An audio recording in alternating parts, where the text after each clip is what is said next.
কলকাতা শহরের আকাশচুম্বী দালানগুলোর মাঝে এক আধুনিক অ্যাপার্টমেন্ট। কাঁচের বিশাল জানালার বাইরে নিয়ন আলোয় ঝালমল করছে ব্যস্ত শহর, যেন হাজার তারার মেলা বসেছে মাটিতে। ঘরের ভেতরে শান্ত স্নিগ্ধ পরিবেশ, আধুনিক আসবাবপত্র, দামি পেন্টিং আর ডিজাইনার ল্যাম্পগুলো ঘরের মালিকের রুচি ও সাফল্যের পরিচয় দিচ্ছে। 30 বছর বয়সী তরুণ আর্কিটেক্ট রোহান তার ল্যাপটপে গভীর মনোযোগে কাজ করছে। তার পরনে ব্র্যান্ডেড শার্ট, চোখে আত্মবিশ্বাসের ছাপ। ব্যস্ত হাতে কিবোর্ডে আঙুল চালাতে চালাতে সে ইংরেজিতে ফোনে কথা বলছে, গলার স্বরে পেশাদারিত্ব ও কর্তৃত্বের মিশেল। Yes, the final blueprint will be ready by tomorrow. Don't worry, the investors will love it. I'll call you back. ফোনটা রেখে এক মুহূর্তের জন্য চোখ বন্ধ করে রোহান। ঠিক তখনই তার ফোনটা আবার বেজে ওঠে। স্ক্রিনে ভেসে ওঠে মা নামটি। রোহানের কপালে একটা সূক্ষ্ম বিরক্তির রেখা ফুটে ওঠে, যেন এই ফোনটা তার ব্যস্ত রুটিনের ছন্দপতন ঘটাচ্ছে। একটা দীর্ঘ শ্বাস ফেলে সে ফোনটা কানে নেয়। রোহান সংক্ষিপ্ত স্বরে বলল, হ্যাঁ মা, বলো, আমি একটু ব্যস্ত আছি।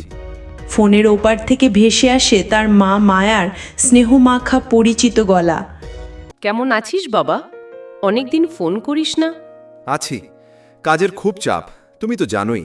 জানি বাবা, তোর বাবার কথা বলছিলাম। কাল তোর জন্মদিন, খুব মনে করছিল তোকে। একবার আসবি না? আমার একটা বড় মিটিং আছে, চেষ্টা করব, কিন্তু কথা দিতে পারছি না। তোর বাবা তোর জন্য নিজের হাতে একটা ছোট্ট জিনিস বানিয়েছে, তোর পছন্দের সেতারের আদলে একটা কাঠের শো পিস। মা, ওসব ছাড়ো তো, আমি আসবো, এখন রাখি। রোহান জানলার দিকে তাকিয়ে বাইরের শহরের দিকে চেয়ে থাকে। তার আধুনিক জীবনে পুরনো দিনের কোনো স্মৃতি বা সম্পর্কের জন্য যেন সময় নেই। কিন্তু সে জানতো না, এই ফোন কলটাই তার জীবনের সব কিছু বদলে দিতে চলেছে। যে অতীতকে সে ঘৃণা করে পেছনে ফেলে এসেছে, সেই অতীতই আজ তার দরজায় কড়া নাড়ছে এক গভীর অজানা সত্য নিয়ে। সে জানলার কাছে গিয়ে দাঁড়ায় এবং ছোটবেলার কথা কল্পনা করতে থাকে।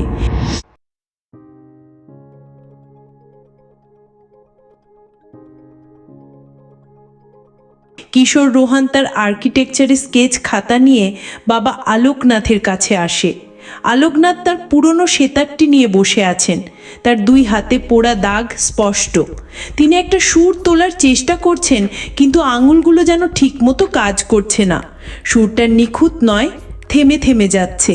আলোকনাথ ছেলের দিকে তাকিয়ে হাসেন, কিন্তু তার মনোযোগ সেতারের দিকে। কিশোর রোহান অধৈর্য হয়ে বলল, বাবা দেখো আমার নতুন ডিজাইনটা, একটা বড় অডিটোরিয়াম। তুমি কি আমার কথা শুনছো? সারাদিন শুধু ওই ভাঙা সেতারটা নিয়ে বসে থাকো, একটা সুরও তো ঠিক করে বাজাতে পারো না। সমীরের বাবা কত বড় শিল্পী, কত নামডাক, আর তুমি। রোহান, বাবার সাথে এভাবে কথা বলে না। কেন বলবো না? আমি বন্ধুদের কাছে মুখ দেখাতে পারি না, সবাই বলে আমার বাবা একজন ব্যর্থ শিল্পী। রোহান রাগে ঘর থেকে বেরিয়ে যায়। আলোকনাথ তার পোড়া দাগ ভরা হাতের দিকে তাকিয়ে থাকেন, তার চোখ ছলছল করে ওঠে।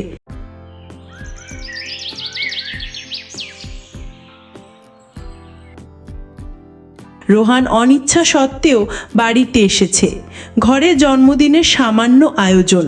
আলোকনাথ একটা ছোট্ট মোড়ক রোহানের দিকে এগিয়ে দেন। শুভ জন্মদিন বাবা, এটা তোর জন্য। রোহান শীতলভাবে উপহারটা নেয়। ঠিক সেই মুহূর্তে কলিং বেল বেজে ওঠে। মায়া দরজা খুলতেই সমীর প্রবেশ করে। কাকিমা প্রণাম। রোহান, তুই এসেছিস, হ্যাপি বার্থডে। সমীর এখন একজন বিখ্যাত সেতার বাদক। রোহান সমীরকে দেখে খুশি হয়। তারা কথা বলতে বলতে ছাদে যায়।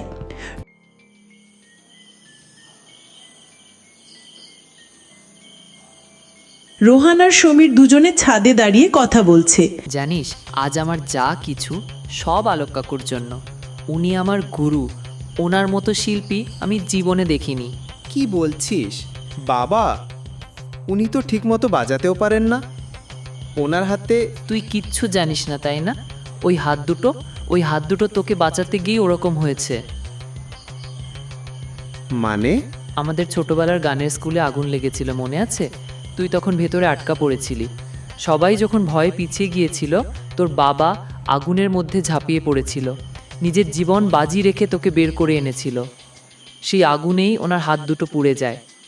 ডাক্তার বলেছিলেন আর কোনোদিনও উনি পেশাদারভাবে সেতার বাজাতে পারবেন না। উনি নিজের স্বপ্ন, নিজের ভবিষ্যৎ সবটা বিসর্জন দিয়েছিলেন শুধু তোর জন্য। রোহানের মনে পড়ে যায় ছোটবেলায় গানের স্কুলে আগুন লাগার কথা। চারিদিকে আগুন, ধোঁয়া।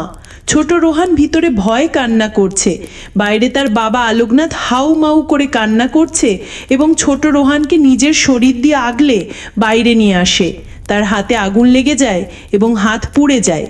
রোহানের চোখ দিয়ে জল গড়াচ্ছে, তার হাত কাঁপছে।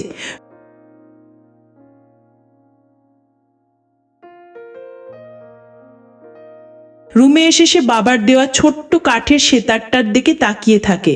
ওটা এখন তার কাছে পৃথিবীর সবচেয়ে দামি উপহার বলে মনে হচ্ছে।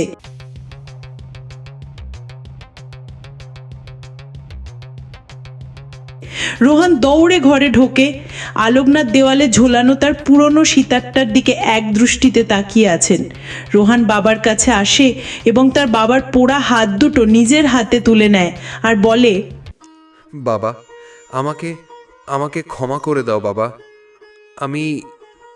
আমি তো জানতাম একদিন তুই সব বুঝবি। আমার ছেলে ফিরে এসেছে, এর চেয়ে বড় উপহার আর কি হতে পারে। রোহানের মা মায়া দাঁড়িয়ে দাঁড়িয়ে বাবা ছেলের আবেগের দৃশ্য দেখেন এবং চোখের জল মোছেন। বাবা মায়ের ভালোবাসা আর ত্যাগ অনেক সময় পাহাড়ের মতো নীরব ও সমুদ্রের মতো গভীর হয়। আমরা প্রায়শই তাদের বাহ্যিক ব্যর্থতা বা শারীরিক অপূর্ণতা দেখে তাদের বিচার করি, কিন্তু সেই অপূর্ণতার পেছনের গল্পটা জানার চেষ্টা করি না। যখন সেই সত্য আমাদের সামনে আসে তখন অনুশোচনার জন্য হয়তো অনেক দেরি হয়ে যায়। তাই সময় থাকতে বাবা মায়ের মূল্য বোঝা উচিত, কারণ তাদের নিঃস্বার্থ ভালোবাসার কোনো বিকল্প হয় না।